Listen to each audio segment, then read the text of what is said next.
So we're going to leave you with 3 inspiration slides. The first one is this lovely old couple. The words here are very small. It says, fix it. They're saying, fix it. And it's an older couple. So they're asking, how did you manage to stay together for 65 years? And her reply is, we are from a time where if something is broken, we fix it, not throw it away. What a concept. And I think you guys are all on that path. So I'm preaching to the choir here, I know, but I just think you would appreciate that. So yeah, and we hug trees too. I was taking the picture, so I couldn't actually hug the tree, but I do hug trees myself. Oh, I know. There was one other thing about inspiration. Okay, so if you feel that you are all alone in your endeavor, hopefully you don't. Hopefully you're coming to this conference and you're getting phone numbers and you're getting emails and you're getting Facebooks and social media links. If you haven't done that already, this is your assignment. Go out there and find at least one person that you can friend, okay, in some way, shape, or form, and keep in touch, because that's what this whole thing is about creating this community consciousness, because together we can really make miracles happen.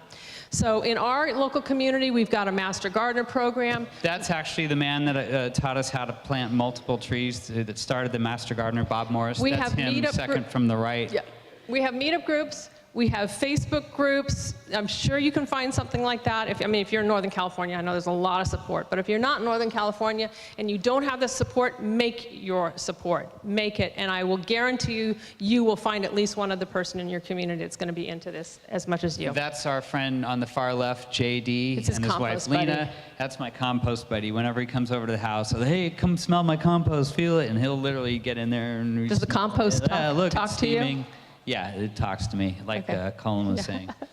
Okay, so the 2 quotes we'd like to leave you with are, this is from Baldassare Forestieri, and he's the man who built the Fresno Underground Gardens. And go. Have you been to the Fresno Underground Gardens? Yes or no? Okay, we got 1 person. Okay. Oh, you gotta go. It's mind-boggling. All right, bucket list. Put on your bucket list next time you're in Central California, not when it's in summer. Do it in fall, winter, spring, because it's really hot there. Go and see what this one man did. He bought a piece of land, and that land, he thought he was going to grow all this, he thought he was in California's breadbasket fruit, he thought he was in the Garden of Eden where he bought this land, and he found out the land was bad. So he dug down into the earth. It was like basically clay, like top to So he bottom. dug into the clay and started growing underground gardens. And this is like 100 years ago, all hand tools. Yeah, hand tools. It's seriously really, go. Yeah, so I love his quote. It says, to make something with lots of money is easy, but to make something out of nothing, now that is something. And so the other quote is? From our good friend T.S. Eliot.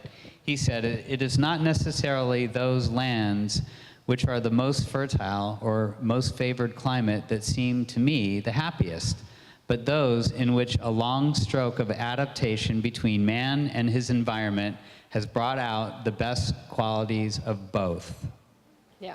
So it's not just what you do to your land, is how do you let the land speak to you and change you as a person and make you a better person.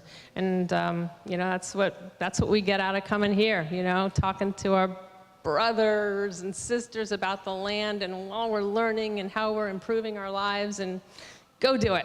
So I think we have, and there's some beautiful blue sky clouds. Thinking. So hopefully you've got at least one thing out of this presentation. You went, I could try that. So I'm hopefully that you got something out of it. Did some people have some questions? You had some questions. We have about okay, in the 3 far minutes back. for questions.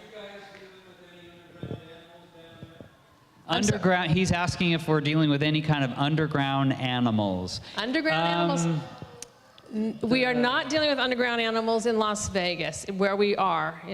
I think some of the outskirts, they have some of those issues, but luckily not where we are at. We're literally right in the middle of the valley, so we're pretty fortunate with that. And especially, for us, we are specifically dealing in an urban environment, and not for people who are more doing, vast acreage or more open planting. And I think if you're in an urban environment, you're not going to have as many ground animal issues as perhaps when you're really out there. So, but I know there's barrier methods that people are using, and I'm sure there's somebody here who's got some really great solutions for you. Yeah. Any more questions? Anyone else? Right Front here. Yes. Oh, faux tea. The question was, what do you do with faux tea? Actually, it's a traditional medicinal, and it's actually supposed to make your hair stay dark and not go gray. It's a longevity tonic. It's F-O, the first word, and then T-I is the second word, or it's also known as he, show, woo. It's H-E-S-O-S-H-O, show, and then W-U. W-U. And it's amazing, because this thing, we bought it as, I forget who we got it from, I think... John Kohler. No, I'm just kidding. If you look it up online, there's one company up, I think, in Oregon that sells it, and we got it as a little slip, this big.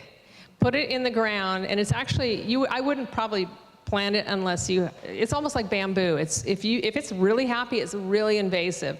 Because we're in a desert climate, we can control it pretty well, but literally, this one little slip was on a thing this tall and climbing up into the tree above it. It was so vigorous. And even when it's, so I see why they see it as a longevity tonic, because it is a very vigorous plant. I was going to say, yeah, and even in the brunt of summer when it's, 118, 120 some days, it gets a little beat up, but it always just comes springs back. It's an amazing yes, question. Plant. Oh, terrific. You can buy faux tea. Take it away. At the woman on the end over there. Thank you. That's a good tip. Okay, you guys, were you inspired, hopefully? Awesome, that's good. Thank you. Well, so we're going to, if the you have sales pitch at the end. If you think of anything else you want to talk about, we're going to be outside at a table so we don't interrupt the next presenter with our books. This is a raw cookbook. We literally you guys are the first ones to see this book. It's called Kiss Addiction Goodbye, the 12-Step Diet to Aid Recovery to Help Address Addictive or Compulsive Behaviors. We literally just got the box of books shipped here today. So you're the first ones to see it. If you know anyone who's dealing with addiction. Who's suffering with addiction or any of those problems, this book will change their lives. And I kid you not. It's just full of information that they don't want you to know, and whoever they are. Yeah, and you can heal. So anyway, thank you very much for coming out. We appreciate your time. Bye. Have a good show. So long.